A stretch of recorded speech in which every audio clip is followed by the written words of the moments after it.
that we are amateurs and do we pledge ourselves to compete the spirit of true sportsmanship. O ma'am, tanawa yung video We further sa declare YouTube na mo dito. Na dito dagan ito pangati kayo lang. cheer the victors, to accept defeat wholeheartedly, to contribute our efforts to the success of this tournament. So help us God.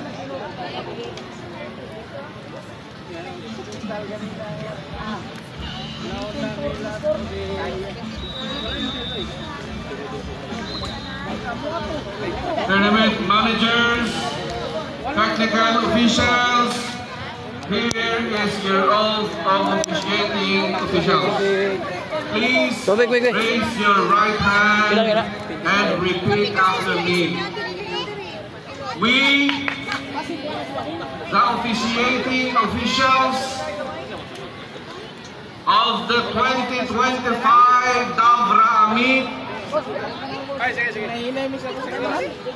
do hereby solemnly swear to perform our respective duties and responsibilities assigned to us to the best of our abilities and with the highest degree of honesty and integrity, in the true spirit of fair play. So help us God.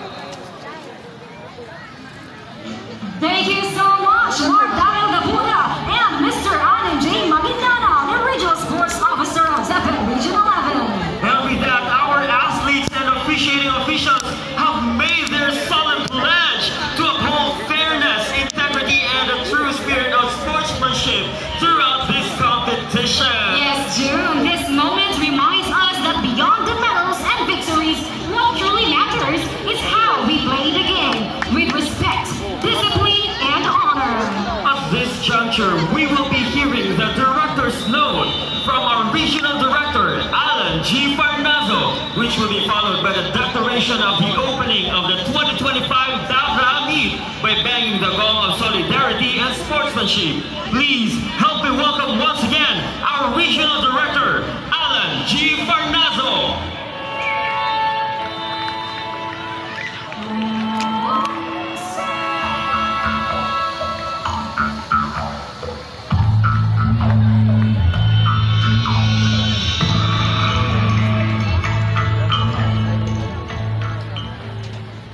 Magandang gabi sa inyong lahat.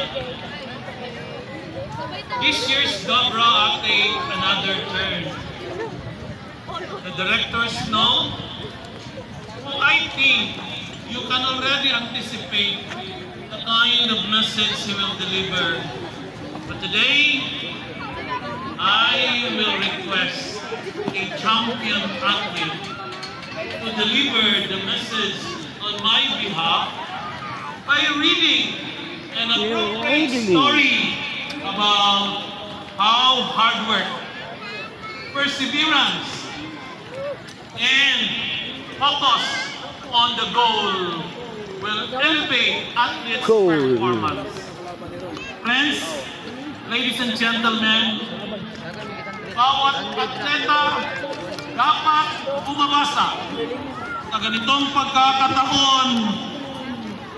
Buong kagalakan kong ipinakikilala ang isang champion athlete, an exceptional kid and learner.